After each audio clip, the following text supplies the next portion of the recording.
Provincia Autónoma Ultramar de España. Gracias por sintonizarnos. Hoy tenemos un programa especial sobre la ciudadanía americana de los puertorriqueños y tenemos dos invitados muy especiales que han estado anteriormente. Uno de ellos es Emilio Acosta Ramos. ¿Cómo está? Un saludo, Emilio. Hola Samuel, bueno, un saludo para ti también, encantado de estar una vez más con ustedes, los hermanos de Puerto Rico, provincia autónoma de España, y también encantado de compartir con mi hermano y contertulio de siempre, Antonio Moreno Ruiz. Un saludo para los dos. Antonio, ese es el otro historiador que tenemos con nosotros. Un saludo, Antonio. Un saludo y encantado siempre de estar contigo y con Emilio y con toda la gente de nuestra hispanidad. Esta hispanidad, qué bueno. Como dije, hoy vamos a hablar de la ciudadanía americana de los puertorriqueños, porque eso es un tema que hoy en día se está debatiendo mucho y creo que es importante que formemos un debate sano, que podamos hablar. Y la ciudadanía americana, para los que no lo saben, fue otorgada en 1917 con la ley Jones a los puertorriqueños. Hay un debate y yo he conseguido un poco de evidencia de que esa ciudadanía está limitada para los puertorriqueños. Está bajo el amparo y la soberanía del Congreso de los Estados Unidos y no de la Constitución de los Estados Unidos. Ahora, si un puertorriqueño se muda para los estados, entonces la ciudadanía va a estar cubierta por la Constitución de Estados Unidos. Aquí el tema que vamos a hablar es el deseo, el celo que hay por tener esa ciudadanía y no perderla, y cómo eso nos puede a nosotros, los que deseamos que Puerto Rico vuelva con España, nos puede interrumpir que eso se logre. Yo entiendo, en mi opinión, que mientras puertorriqueño quiera mantener esa ciudadanía, va a ser un poco difícil que Puerto Rico se reunifique con España, porque no va a querer perderla, no va a querer debido a muchas razones. Y me gustaría que Emilio o Antonio comentaran cuál es el punto de vista de ustedes en cuanto a esa ciudadanía en términos de que los puertorriqueños se reunifiquen con España. O sea, ¿la ciudadanía es un obstáculo o cómo ustedes lo ven en ese punto? Yo es que, Samuel, te comentaba y te sacaba estos días el tema, porque me llama la atención, por ejemplo, el hecho de que Cuba está en el candelero. Por fin, parece ser que una parte del pueblo cubano se está levantando contra la tiranía, y me llama la atención de que ya hay periodistas, como el peruano Aldo Mariátegui, que analizan el asunto y dice ¿qué hubiera sido de Cuba si Cuba fuera una comunidad autónoma española? Sería muy parecida a las Islas Canarias. No es solo Aldo Mariátegui, que bueno, al fin y al cabo es un periodista que conoce la realidad de España porque ha vivido y de hecho creo que sigue residiendo en España, pero como Aldo Mariátegui yo escucho otras voces que dicen lo mismo de Cuba. Oye, ¿qué tal si Cuba fuera una autonomía española? Que es lo que defiende el amigo nuestro Ferran Núñez, ¿no? Con el que hago el diario digital Españoles de Cuba. Ahora bien, lo que sí me llama la atención es que tanto Mariátegui como otros periodistas de nuestra hispanosfera no reconocen el mismo caso para Puerto Rico, y no es que lo hagan con mala intención, sino que simplemente ellos dicen, oye, qué tranquilo que está Puerto Rico gracias a que tiene ciudadanía americana. Entonces ellos lo suelen equiparar al caso de las Antillas holandesas o de los departamentos franceses de ultramar, etcétera, ¿no?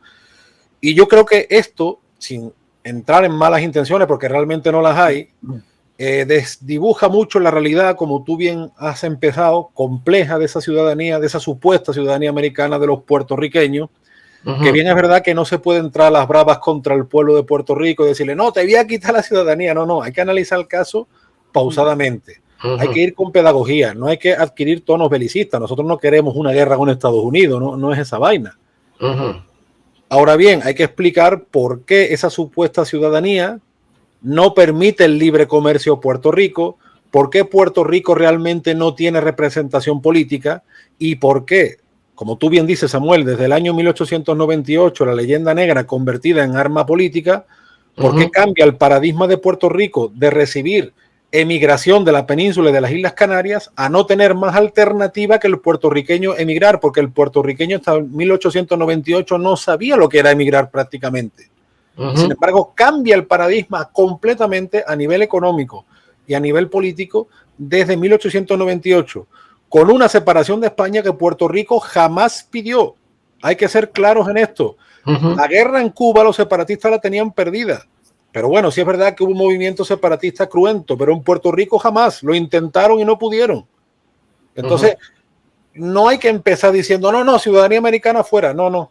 La situación de Puerto Rico es compleja. Lo que hay que entrar es, como yo digo, haciendo pedagogía, decirle, Puerto Rico no tiene libre comercio, no tiene representación política, nunca pidió separarse de España con estos temas, porque yo veo que muchas veces sin malas intenciones, parece ser que es que Puerto Rico nada en la abundancia y que los puertorriqueños todos están a gustísimo.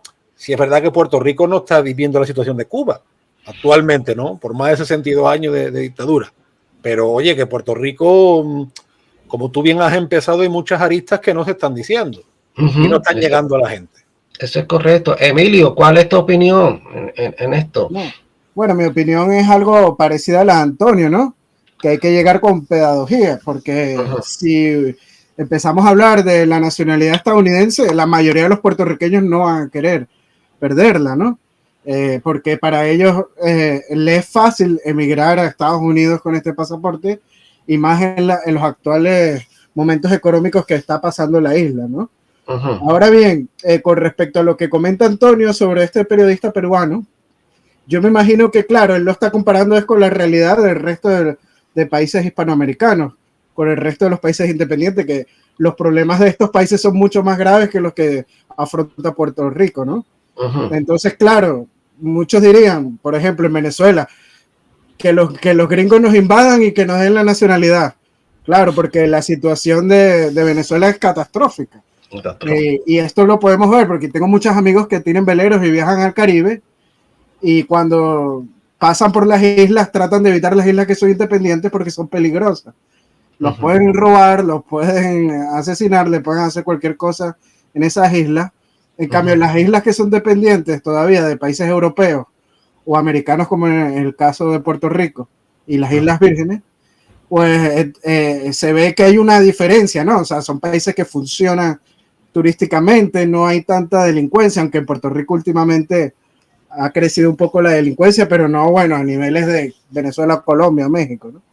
Entonces, claro, yo me imagino que este periodista peruano pues está haciendo esa comparación, ¿no? Con respecto a Hispanoamérica.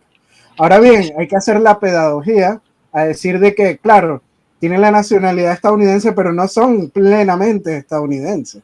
No. Para poder adquirir los mismos derechos que tiene un estadounidense, tienen que mudarse o emigrar al continente, ¿no? A los Estados Unidos. Entonces, si tú quieres vivir en Puerto Rico, pues no puedes escoger al presidente que te representa, no puedes escoger unos senadores que tengan acción dentro del Congreso de los Estados Unidos. Entonces, hay que decirle los pros y los contras.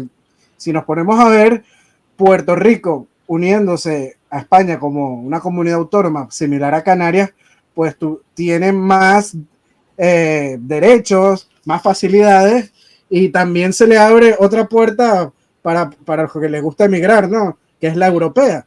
Podrán emigrar a Europa sin ningún visado, a la Unión Europea, como si en cualquier momento pues la situación en Puerto Rico pues llegase a empeorar, porque hay que ser realista, que las situaciones cambian de un tiempo a otro. Hace 40 o 50 años habían italianos renunciando a su nacionalidad para adquirir la venezolana.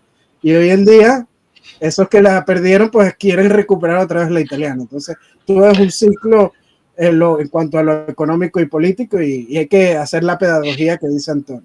Sí, eso que comenta es bien cierto. Hay gente de muchos países de Hispanoamérica que desean tener esta ciudadanía, se pelean.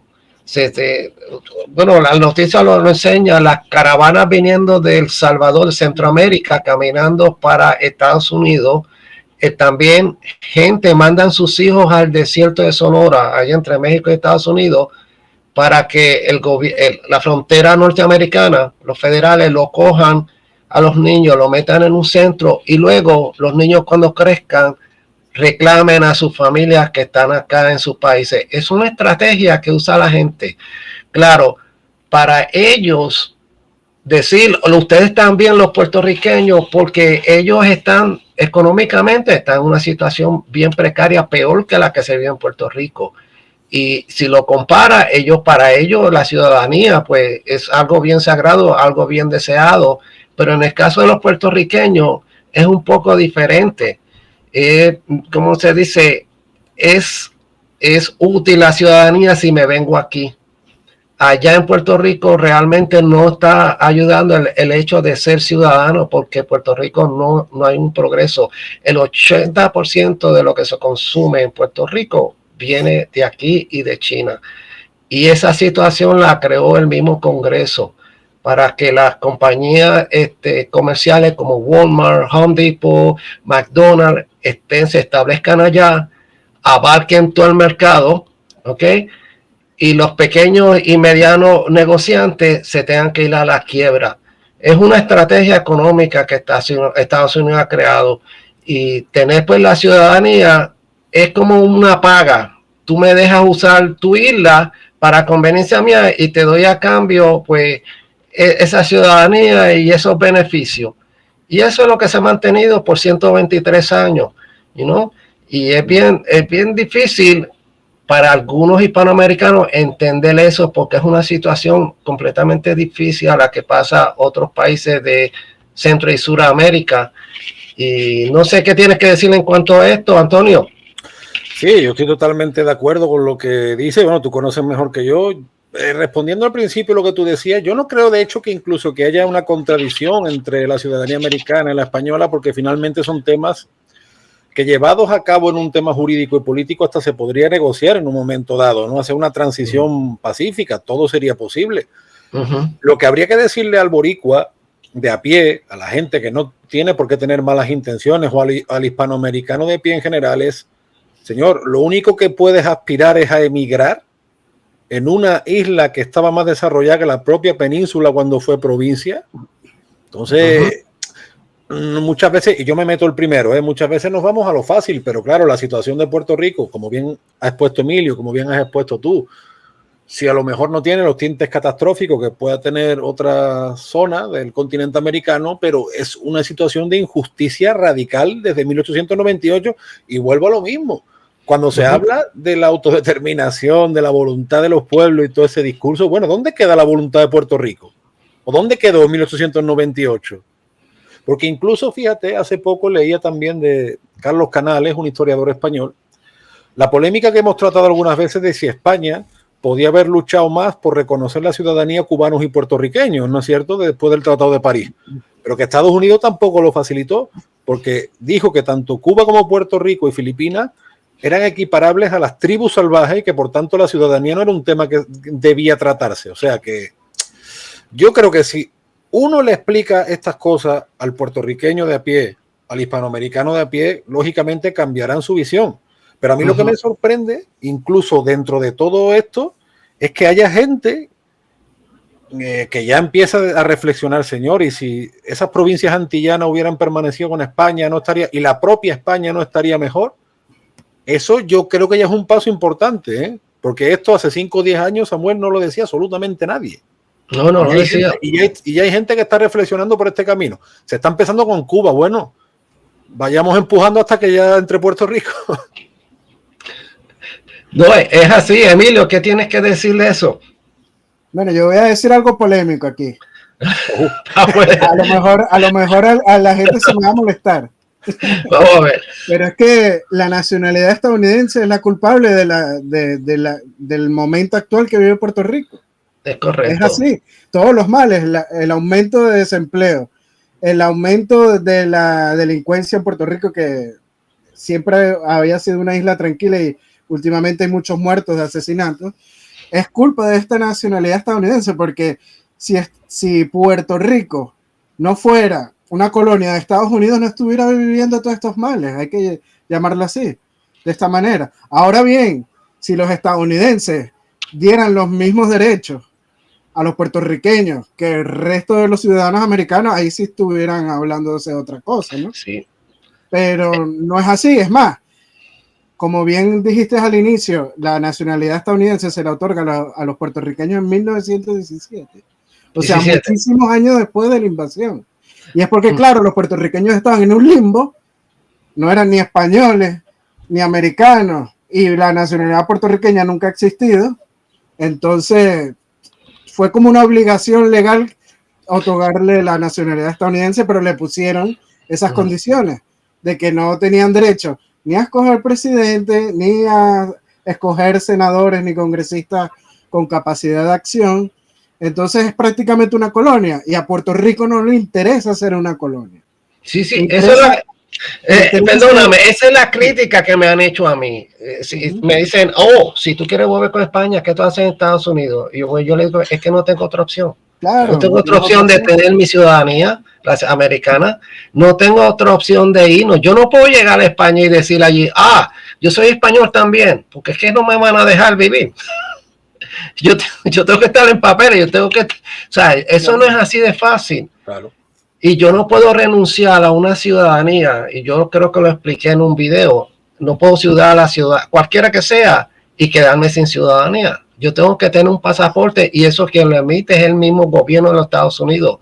Y él no ha querido darnos un pasaporte puertorriqueño, que es diferente al certificado que están dando, que dice certificado puertorriqueño.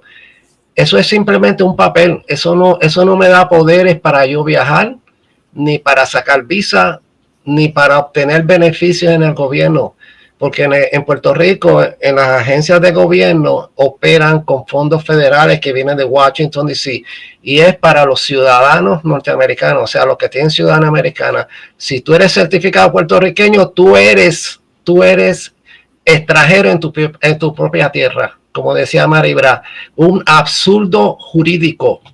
Siendo extranjero en tu propia tierra, no puedes disfrutar los mismos beneficios. ¿Cómo tú crees eso, Antonio? Yo lo veo una contradicción surrealista y veo otra contradicción, que luego encima haya quien discrimine al puertorriqueño cuando el puertorriqueño llega a Estados Unidos. Señor, sí. no hubieras ido allí en 1898. ¿Qué falta le hacía a Puerto Rico aquello? Ni le sigue haciendo falta. O sea, que es una contradicción detrás de otra, como tú bien dices, y como ha dicho Emilio, tardaron como 20 años en dar la nacionalidad.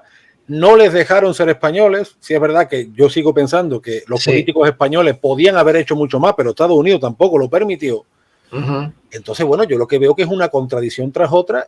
¿Y qué supuesto beneficio ha traído esto para ninguna parte? Bueno, sí, me imagino que para ciertas oligarquías, como tú bien has dicho, ciertas oligarquías minoritarias que se han posado en la isla como si la isla fuera su finca, ¿no? Sí. Y han arruinado al pequeño y mediano empresario y están haciendo sentir extranjero al boricua en su propia tierra, pero es que yo no le veo sentido ninguno, ni jurídico, ni político, ni económico. No le veo sentido, la verdad. Eso es lo que yo me digo. Yo cuando vine de Puerto Rico para acá hace muchos años, que era más jovencito, a mí me discriminaban. Yo decía, yo soy ciudadano, y me miraban, ¿qué es este?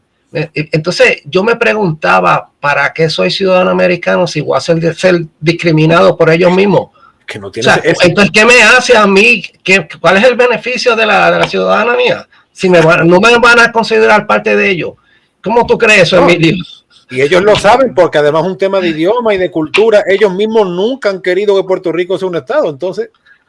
No, y por eso no se anexaron el territorio mexicano completamente, porque tenían que incorporar a esos mexicanos, y ellos, por una cuestión de racismo, dijeron, no, así mismo literalmente no queremos esa cantidad de indios dentro de Estados Unidos.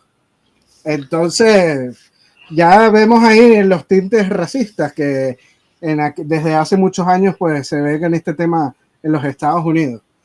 Ahora bien, hay que decir que Estados Unidos y Puerto Rico, para Estados Unidos, Puerto Rico es su finca y se la tiene alquilado a los puertorriqueños. Hay que decirlo de esa manera. Sí, es verdad.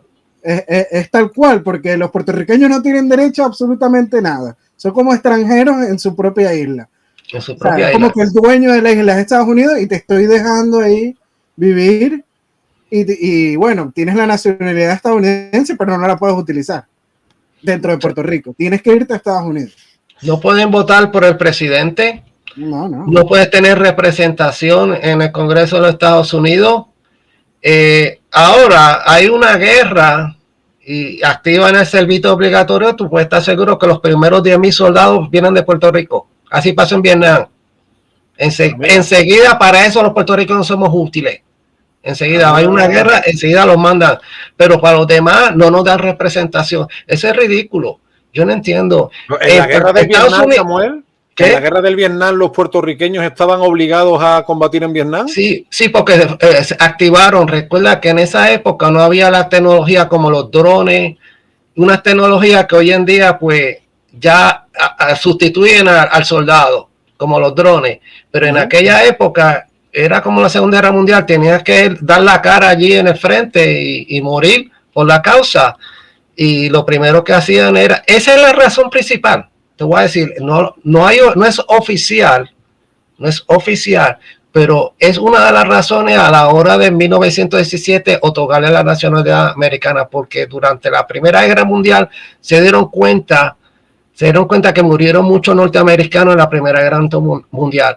Y si hubiesen mandado gente de Puerto Rico, se hubiesen ahorrado esa vida. Y así pensó los congresistas. Y eso lo he leído yo en muchos artículos, de que una de las razones que lo otorgaron en la nacionalidad americana los puertorriqueños es para eso, para cuando se metieran en una guerra, tener la obligación. Los puertorriqueños están obligados, son ciudadanos, tienes que ir a la guerra.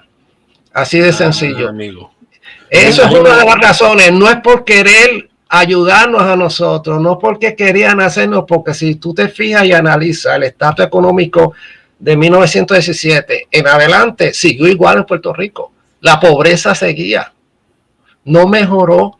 La gente, mi familia entera de parte de mi madre y mi padre tuvieron que emigrar de Puerto Rico y emigrar a Nueva York. Eso fue entre los 30 y los 40. ¿Por qué? Porque la situación estaba caótica en Puerto Rico. Los americanos entraron, hicieron un análisis en 1899 diciendo, España tenía muerto de hambre a los puertorriqueños.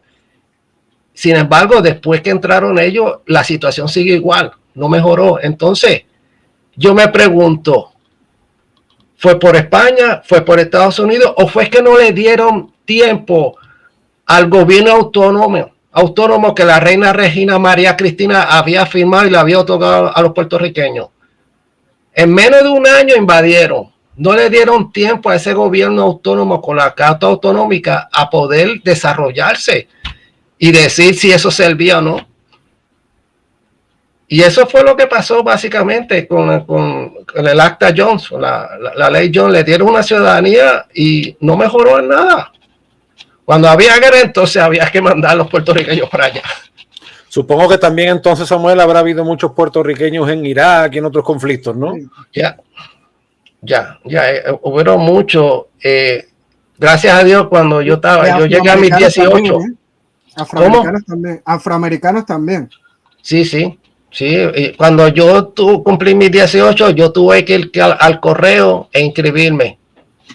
Pero gracias a Dios, para la década de los 80 no hubo una guerra. Y entonces, después entró el conflicto de Kuwait, Irak y todo eso, pero ya yo estaba bastante mayor y no estaba en servicio. La invasión de Panamá también. La invasión de Panamá, pero ahí esos son conflictos.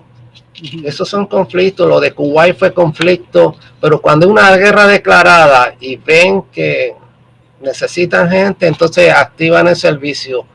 Y creo que desde Vietnam no lo han activado, porque en el caso de Irak, como te dije, los Tomahawk, ¿cómo se llama? Los misiles, los drones, todo eso han sustituido pues las vidas humanas a los soldados. Y hoy en día siempre tienen que mandar, aunque sea poca cantidad de soldados, siempre tienen que haber vidas humanas ahí.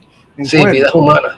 Y lamentablemente el porcentaje siempre son mayor los puertorriqueños, o no solo los puertorriqueños, los hispanos también, porque hay muchos mexicanos, muchos centroamericanos y sudamericanos dentro de las Fuerzas Armadas de Estados Unidos. Sí, muchos de ellos son mayoritarios. Muchos de ellos entran ilegales. Dame contarte, muchos en las Fuerzas Armadas, especialmente en el ejército, hay mexicanos, hay gente de Centroamérica ilegal. no tienen papeles, pero los agarran, los mandan a los conflictos y cuando regresan, allá los investiga y le dice, tú no tienes papeles, tú entraste ilegal, te me vas de aquí.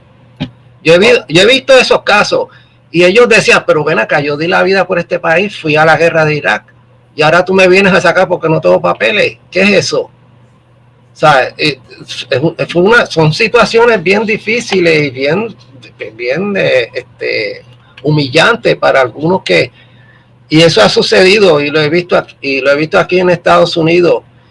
Y la cuestión de la ciudadanía es algo complicado, como dice Antonio.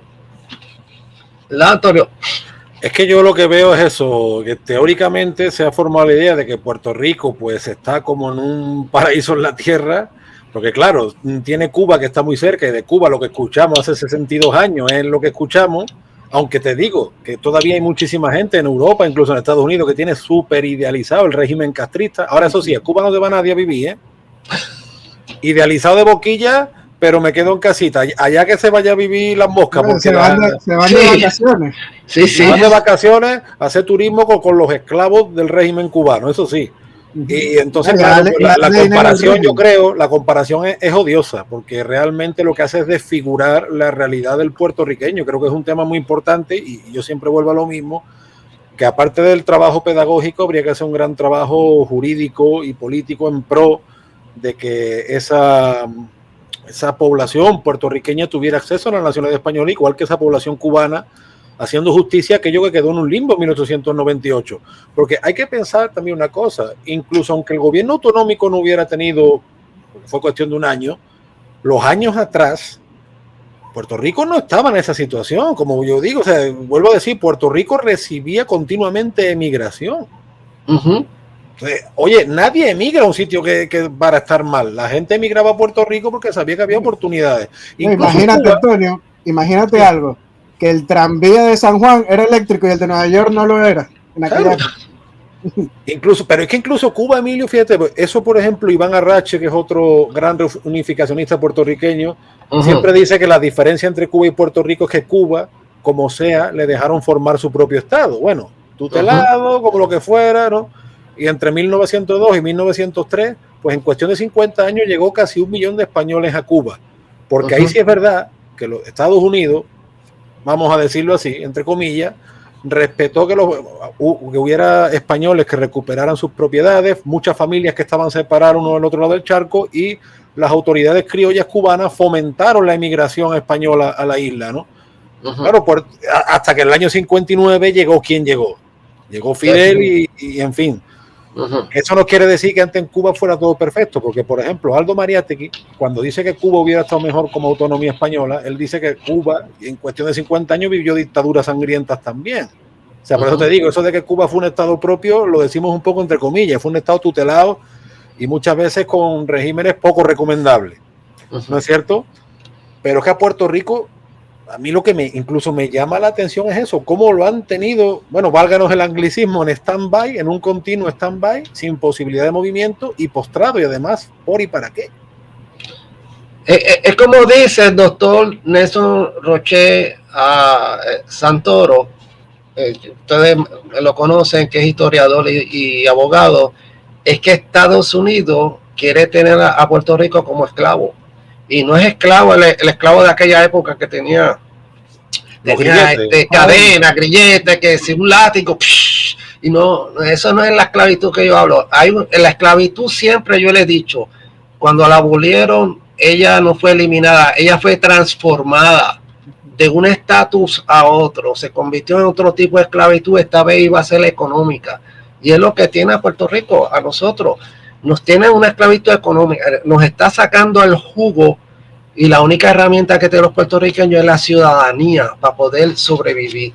Lo mismo es con el voto de la estadidad. Los puertorriqueños en el fondo no quieren hacerse Estado.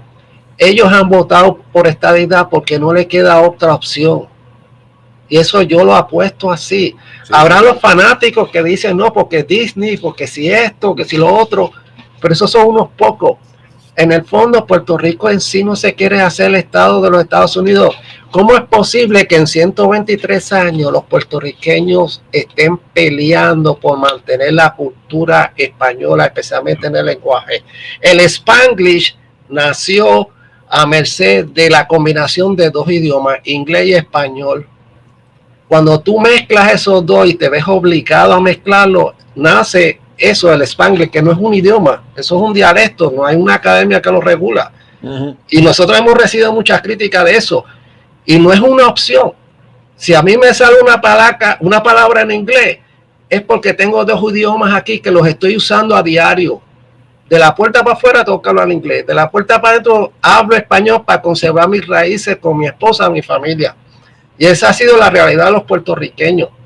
Pero tú sabes por qué el colonial ha impuesto eso, el colonialismo. Esa crítica, Samuel, que tú te has mostrado muy directo y con razón, además, vienen precisamente por el desconocimiento, porque una de las cosas que intentó Estados Unidos fue la desaparición del idioma español, cosa que consiguió en Filipinas, pero no consiguió en Puerto Rico ni tampoco en Cuba. Por tanto, eso debería ser visto, coño, como un elemento de resistencia y no como una crítica facilona. Pero bueno, como decía mi suegro, que en paz descanse, pero como decía mi suegro que en paz descanse, pa' boludo no se estudia. Eso es original, pa' boludo no se estudia. Es que los puertorriqueños en el fondo no se sienten estadounidenses. No. Y es la normalidad, ¿no? De que la única opción que le queda es esta, ser un estado, porque es que no hay ninguna otra salida. Pero en el fondo no lo quieren ser, porque no se sienten americanos. Y es que no lo son. No lo son. Y eso es lo que nosotros queremos hacer, mostrar una opción diferente para que el puertorriqueño vea que podemos reclamar la ciudadanía española, podemos reclamar la Carta Autonómica.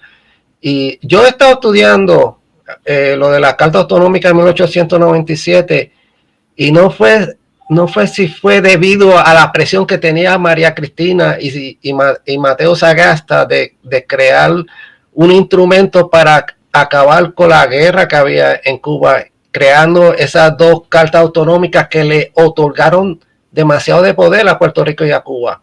Eso es lo que dicen los intelectuales y los políticos, que esa carta tenía mucho poder de crear un gobierno propio, pero tan autonómico que muchos se asombran.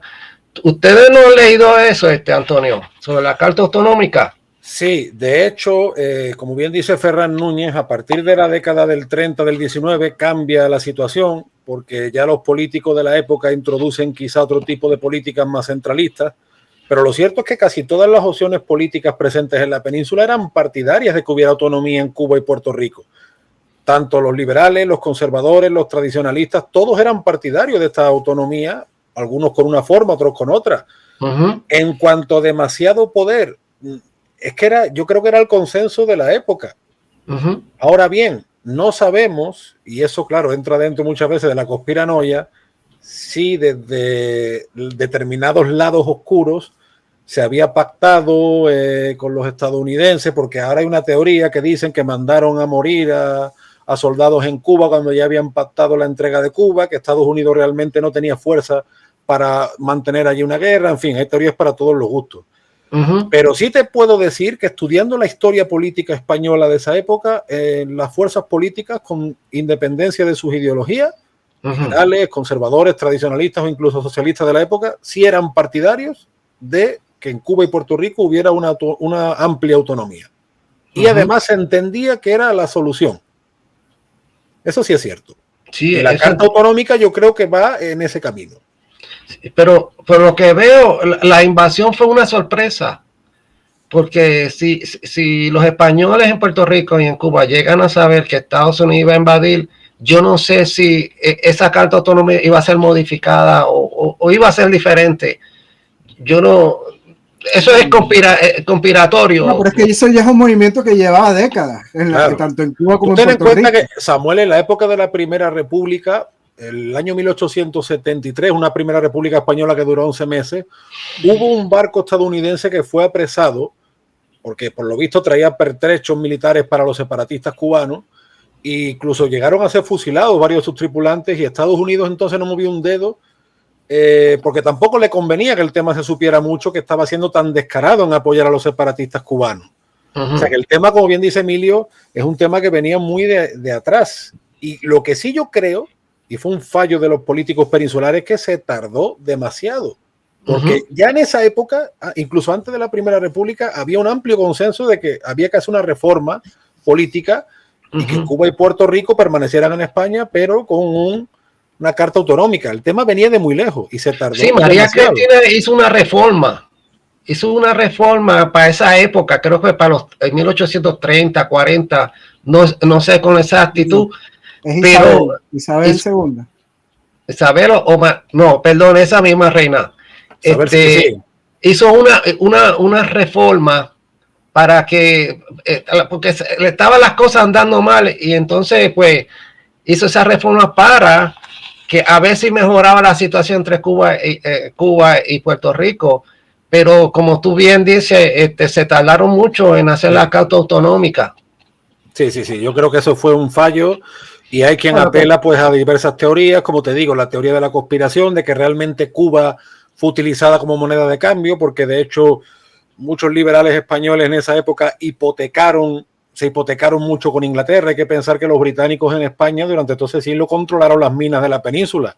Huelva es la cuna del fútbol en España, de lo que en Estados Unidos se conoce como el soccer, porque estaba llena de ingleses. Los ingleses controlaban las minas de Río Tinto. Entonces hay quien pone en relación a la banca inglesa con estos movimientos políticos del siglo XIX y con Cuba como moneda de cambio. Si Cuba hubiera sido una provincia autonómica, no podía haber sido utilizada como moneda de cambio. Eso es una teoría que está en el aire. Puede ser un poco conspiranoica, pero yo no la descartaría del todo. ¿Cómo, Emilio? Pero ¿sabes por qué llega tarde, a finales del siglo XIX, la Carta Autonómica? Justamente porque los políticos en España tenían miedo por las revueltas por la independencia que había en Cuba, pues al final, dando la Carta Autonómica, se fuera a infectar el gobierno autonómico y se independizaran. Por eso es que también tardó un poco, ¿no? Por ese miedo de que quisieran después separarse. Pero hay algunos escritores que dicen que fue por evitar una guerra con Estados Unidos. ¿Eso es correcto o no? A ver, hay teorías para todos los gustos. Es cierto que nadie quería una guerra con Estados Unidos, porque incluso se habla de la hipótesis de que los británicos le podían ayudar a invadir las Canarias como represalia. Esa teoría siempre ha estado. Pero lo que sí es cierto, Samuel, es que Estados Unidos era una potencia industrial, tenía una marina muy decente, pero no tenía un ejército para mantener una guerra con España en esa época. Hay que tener en cuenta que España, aun siendo una potencia de quinta fila, logró movilizar como 200.000 soldados a Cuba. Eso es muy importante. Y segundo, otra cosa que no se suele tener en cuenta con Puerto Rico, porque es que, por desgracia, Puerto Rico no se suele tener en cuenta, es que seguramente Puerto Rico hubiera resistido como un solo hombre, como un siglo antes había resistido los británicos. Quien echó a los británicos de Puerto Rico fueron los criollos puertorriqueños. Y en el siglo XVII, los mismos criollos habían echado a los holandeses. O sea, Puerto Rico tiene mucha tradición de autodefensa, porque España siempre dejó allí milicias preparadas, porque sabían de la importancia estratégica de Puerto Rico. De ahí que viene la estatua de la rogativa, que fue que lo sacaron en 1700. El intento de invasión inglesa, ¿no? Exacto. No, fue que hubo un intento, no, entraron y acorralaron la ciudad, el viejo San Juan. Sí. Entonces salieron unos sacerdotes con unas mujeres y unas antorchas a hacer una rogativa, que todo el mundo pues rogar a Dios, y los ingleses vieron eso de los y dijeron, llegaron más tropas, vámonos de aquí. Pero te digo, eso es una de las teorías, Samuel, el miedo a la guerra con Estados Unidos. Hay otra teoría de que se traicionó y hubo políticos que habían pactado con Estados Unidos e hicieron una pantomima en Cuba, porque las maniobras militares que se hacen en Cuba no se explican de ninguna manera. Hay teorías para todos los gustos. Yo tiendo a pensar que hubo un poco de todo, pero también tiendo a pensar eso, que Estados Unidos no podría haber sido en aquella época, no estamos hablando de 2021. También tenemos que pensar el estado económico que estaba España. También. No era un estado económico en aquel entonces muy bueno, y la guerra estaba representando casi que la quiebra de la Hacienda Nacional. Entonces... Con un añadido, Emilio, que había muy mala prensa, porque se decía en la época, y no sin falta de razón, que solo iban a la guerra los pobres. ¿Por qué? Porque las familias más ricas pagaban, no me acuerdo cómo se llamaba, y se libraban del servicio militar. Entonces, claro, al final, ¿quién mandaban a Cuba? Pues mandaban a los que no podían pagar. Y eso estaba generando muy mala prensa. Como te digo, son varios factores los que se juntan. Ahora, ¿miedo a una guerra a Estados Unidos? Sí, porque era una potencia emergente. Pero yo también pienso que se pudo hacer más, la verdad. Sí, pero no sé qué pasó. Es que España estaba en ese momento, tenían problemas políticos y económicos. Sí, pero Samuel, pero yo insisto que de hecho los movimientos de Estados Unidos, principalmente en Cuba más que Puerto Rico, sí eran conocidos incluso desde los años 70. Y España tenía una red de espías incluso establecida en los propios Estados Unidos y España sabía que en cualquier momento podía pasar. Eso de que le cogió de sorpresa, puede ser que le cogiera de sorpresa en Puerto Rico, sí, pero en Cuba no, ¿eh? No, y formalmente Estados Unidos varias veces intentó comprarle Cuba a España. Correcto. Y España se negó. Sí, creo que Puerto Rico. Había documentación y hechos que demostraban el interés de los Estados Unidos, por lo menos en Cuba. Sí. Puerto Rico yo creo que la sorpresa pudo venir en Puerto Rico, pero en Cuba se sabía de los movimientos de hacía muchísimos años atrás. Yo no sé, posiblemente no se prepararon. Posiblemente militarmente no se prepararon bien o no pensaron que podía pasar una invasión. O no sé, eso sí, la sorpresa fue la acción militar, por llamarlo de alguna manera. Sí. O sea, no pensaron nunca que los estadounidenses iban a ser capaces de invadir Cuba y Puerto Rico y Filipinas. Sí. Por eso es la sorpresa, ¿no? Sí, y también hay un cierto sector en España que también ve a los Estados Unidos como medio atrasado, ¿no? Que sobre todo en la prensa se veía que veían a los estadounidenses como gente de la montaña, gente sin cultura, etcétera, y también se le menospreció. Entonces, todo fue así de sorpresa, ¿no? Tú sabes que hubo gente en esa época, sobre todo en Florida y Luisiana, que tenía mucha relación con Cuba, que llegó a vender su casa por miedo a que España entrara allí.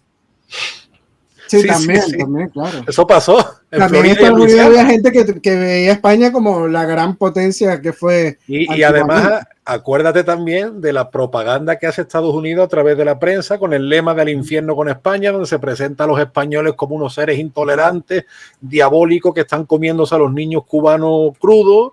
Y toda esa propaganda, bueno, y la misma propaganda del Maine. Está más que demostrado. Claro, remember the Maine.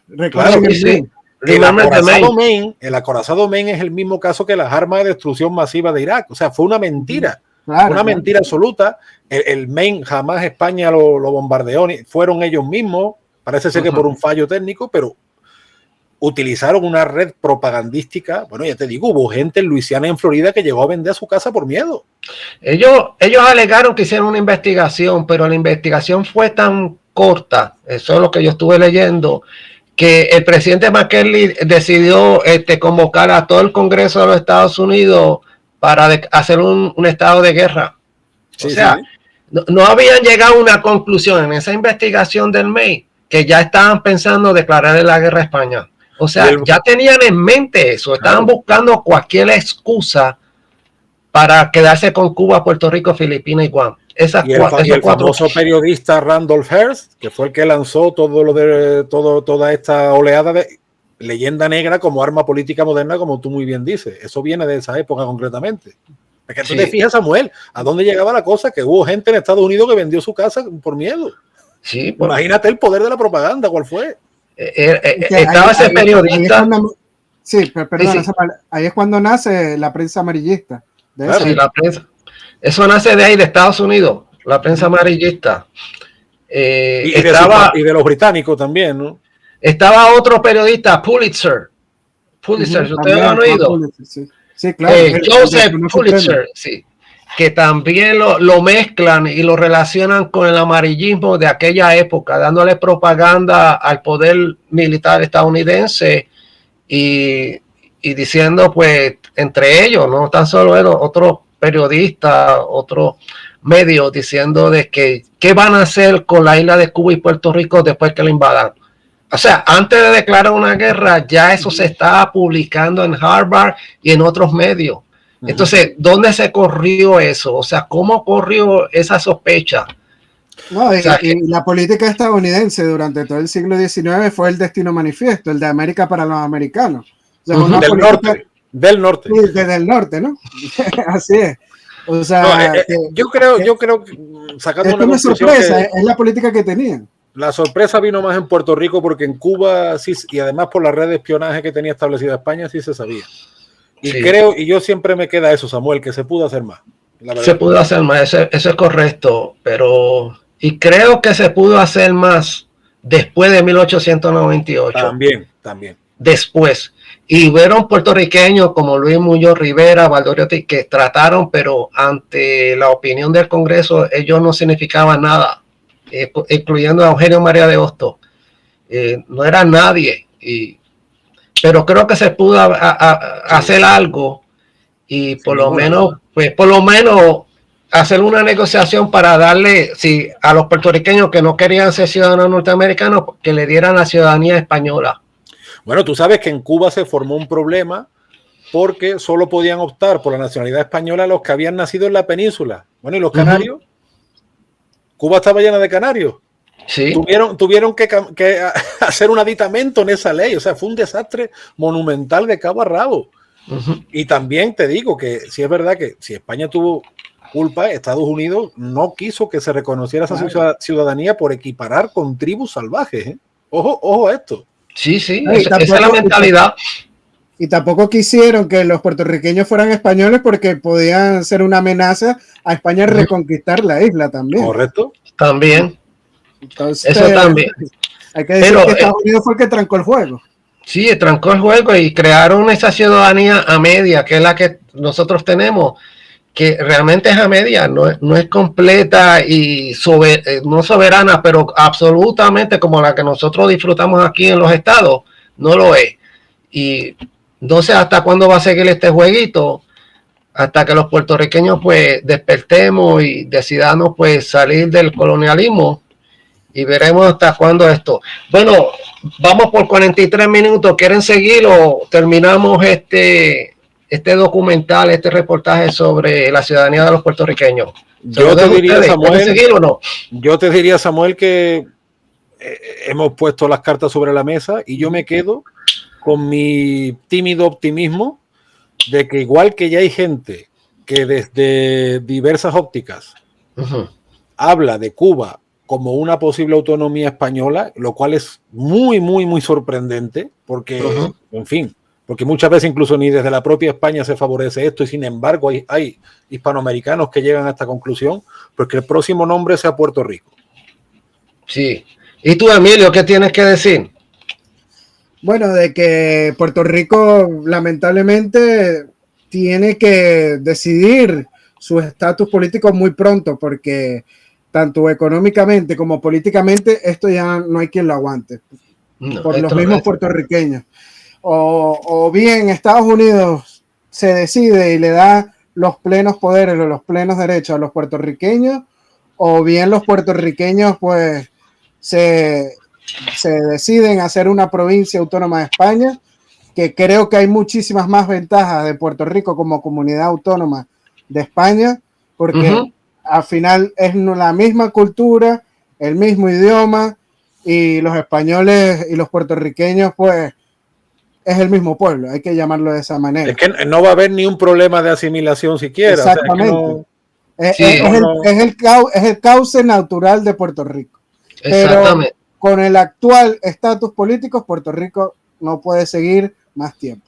Yo quería compartir esta carta que le mandaron ¿cómo se llama? El Office of the Deputy Attorney General, el abogado general del Departamento de Justicia, quien representa al Congreso de los Estados Unidos en los casos de plebiscito para Puerto Rico. Le mandó una carta, esto fue en julio 29 del 2020, se la mandaron a la Comisión Estatal de Elecciones en la isla y se lo mandaron especialmente al señor Juan Ernesto Dávila Rivera. Es una carta que está circulando por las redes. Habla este señor, este abogado, diciendo que las últimas elecciones que donde supuestamente ganó la estadidad, ellos no la convalidan porque se entendió que solamente salió el 20% de los electores de Puerto Rico a votar y eso pues no es equitativo. O sea, se supone que salga todo el mundo a votar y de ahí elijan qué es lo que quiere. Y aquí él concluye, este señor abogado, de que Estados Unidos no le va a otorgar la estadidad a Puerto Rico por más que la pidan, y que solamente tiene dos elecciones: independencia o quedarse como está. O sea, ya los puertorriqueños están en jaque mate, y yo creo que esta es la oportunidad con esta carta. Correcto. De la gente, los reunificacionistas, podamos enseñarle al pueblo de Puerto Rico que hay otra opción. O sea, que podemos reclamar la carta autonómica y salir del meollo, del hoyo que hemos estado por 123 años, que es el colonialismo. Y se lo dejo a ustedes, a los puertorriqueños, que nos unamos y luchemos por eso. Antonio, una última palabra antes de cerrar, porque ya vamos para 1 hora, 47 minutos. Listo, pues nada, igual que en 1898 Estados Unidos puso todas las excusas del mundo para invadir, pues ahora pondrá todas las excusas del mundo para no reconocer a Puerto Rico como Estado, y que ahora es cuando entramos nosotros a ofrecer esta oportunidad, y que por mal que nos parezcan que están las cosas, se están abriendo ventanas con oportunidades. Samuel, yo siempre digo lo mismo, cuando ya hay gente que está reflexionando que Cuba podría ser una autonomía española, son casos especiales, no son equiparables al resto de la América hispana. Cuba y Puerto Rico. Así que vamos al lío. Emilio, última reflexión. Bueno, que Puerto Rico tiene esta vía, que es ser una provincia autónoma dentro de España, que es el cauce natural, como bien dije antes, y que todavía son una minoría, pero que cada vez va creciendo. Y hay que hacer siempre la práctica de la publicidad, de la pedagogía, como dice Antonio, para que la gente pues conozca todo lo positivo que puede traer la reunificación de Puerto Rico con España. Sigamos trabajando en este sentido para que los hermanos puertorriqueños vuelvan otra vez a su madre patria, que es España. Muy buena reflexión. Pues lo dejamos con esto, público. Manténganse ahí en el canal de Puerto Rico. Ahora es un nuevo nombre, se llama PR Provincia TV. Para que si no lo sabía Emilio, Antonio, le cambiamos el nombre porque queremos tener un formato tipo televisión, y ahora es Puerto Rico Provincia TV por YouTube. Manténganse ahí al tanto y nos vemos en otra, y gracias por sintonizarnos. Gracias Emilio, gracias Antonio por esto.